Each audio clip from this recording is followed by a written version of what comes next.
Comment rebâtir sa réputation lorsqu'elle a été bafouée ou ternie? Malheureusement, parfois, nous sommes victimes des calomnies ou du moins des mauvaises décisions que nous avons eu à prendre inconsciemment ou alors par manque de connaissances. Et ces choses-là peuvent ternir notre réputation. Il n'y a pas vraiment à se décourager. La bonne nouvelle, c'est que la Bible nous enseigne qu'il est possible de rebâtir sa réputation et de vraiment reprendre confiance en soi. Bienvenue dans cette troisième partie de notre série de vidéos sur la réputation. Dans les autres vidéos, nous avons abordé l'importance de la réputation et comment est-ce qu'on pouvait en prendre soin. Ensuite, nous avons parlé des bénéfices ou alors des avantages d'une réputation positive et de qualité. Alors, si tu n'as pas encore pu regarder les deux premières vidéos, le lien est ici en description, comme ça tu pourras aller les visionner. Alors aujourd'hui, nous allons achever cette série en parlant de comment est-ce que nous pouvons rebâtir notre réputation lorsque celle-ci a été bafouée. Alors, je suis Pradel et sur ma chaîne, nous parlons de développement personnel et de croissance spirituelle. Sans plus tarder, allons dans le vif du sujet. Alors, lorsque votre réputation a été bafouée, il est vrai qu'il y a des personnes, par exemple, qui ont été blessées et qu'une certaine image de nous a déjà été enregistrée chez certaines personnes. Alors, il faut vraiment laisser le temps au temps, être patient.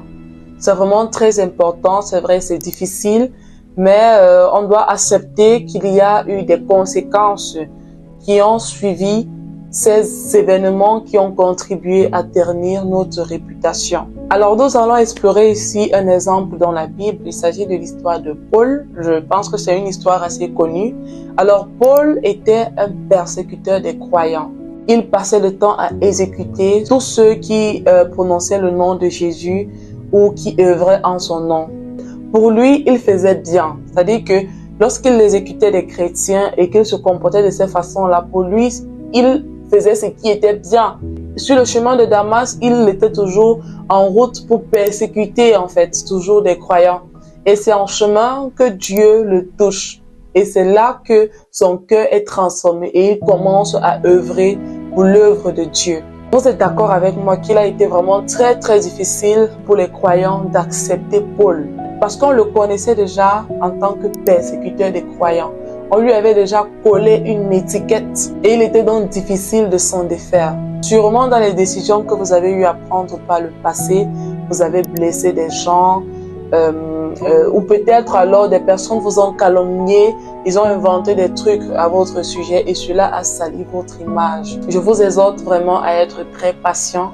C'est le temps qui va permettre que vous guérissiez de cela et que vous mettiez des œuvres en place pour arranger cette situation-là. Ce qui nous amène au deuxième point, c'est de poser des actes qui prouvent un changement positif et aussi d'agir avec intégrité. Oui, parce que lorsque vous allez vous comporter de cette façon, vous allez donc montrer aux autres votre sincérité et votre désir de vouloir changer. Et c'est en se comportant de cette façon-là que les autres pourront, s'ils le veulent bien, reprendre confiance en vous petit à petit. Voilà. Un autre point, c'est que vous pouvez aussi demander pardon aux gens que vous avez offensés par vos mauvaises décisions, par exemple. Et lorsque vous aviez plutôt subi les conséquences de ces calomnies, vous devez vous pardonner vous-même pour pouvoir avancer. Et si les personnes à qui vous présentez vos excuses vous rejettent, c'est pas grave, c'est la vie, vous avancez. Parce que voilà, chaque chose qu'on fait a des conséquences. Et si ces personnes refusent de vous pardonner, c'est pas grave. Dieu va vous mettre dans un nouvel environnement qui va vous accepter, qui va vous voir avec d'autres yeux, qui va vous voir sous d'autres perspectives. Ce qui nous amène directement au troisième point, c'est qu'il sera très important pour vous de vous entourer des personnes positives et de ne pas culpabiliser. Oui, parce que lorsque Paul a arrêté de persécuter les croyants, il a été rejeté par beaucoup de chrétiens.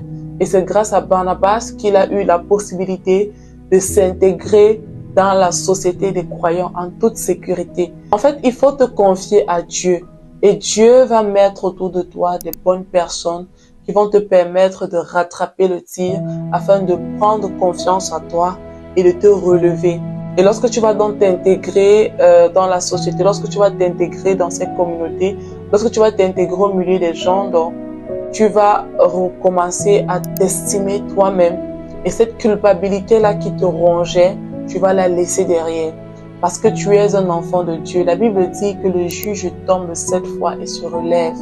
Alors, si tu as reconnu tes torts, ou du moins si tu as été victime de calomnie, tu dois te pardonner et avancer. Voilà, tu dois te créer un nouvel entourage. Alors, je t'invite à rester proche de Dieu parce que même lorsque tu es calomnié ou alors que tu subis des injustices, tu vas te confier à Dieu. Dieu va faire ton palabre. Il répond, hein. Dieu répond toujours. Lorsque tu as subi une injustice et que tu présentes le problème devant Dieu, tu lui demandes de gérer la situation. Il va agir et toi, tu n'auras vraiment rien à faire. Alors, nous voici arrivés à la fin de cette série de 3 vidéos sur la réputation. Merci de m'avoir écouté jusqu'ici.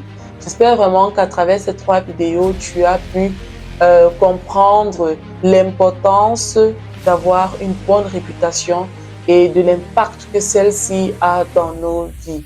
Je t'invite à partager la vidéo, à me laisser un petit pouce bleu et à t'abonner. Et surtout, n'hésite pas de partager avec ton entourage. On ne sait pas, il y a sûrement des personnes de ton entourage qui pourront en bénéficier. Alors, gloire à Dieu pour ce message que nous avons partagé ensemble. On se dit à la prochaine pour de nouvelles vidéos. Et comme toujours, c'était Pradelle. Cherchons la vérité et qu'elle nous affranchisse. Bye bye!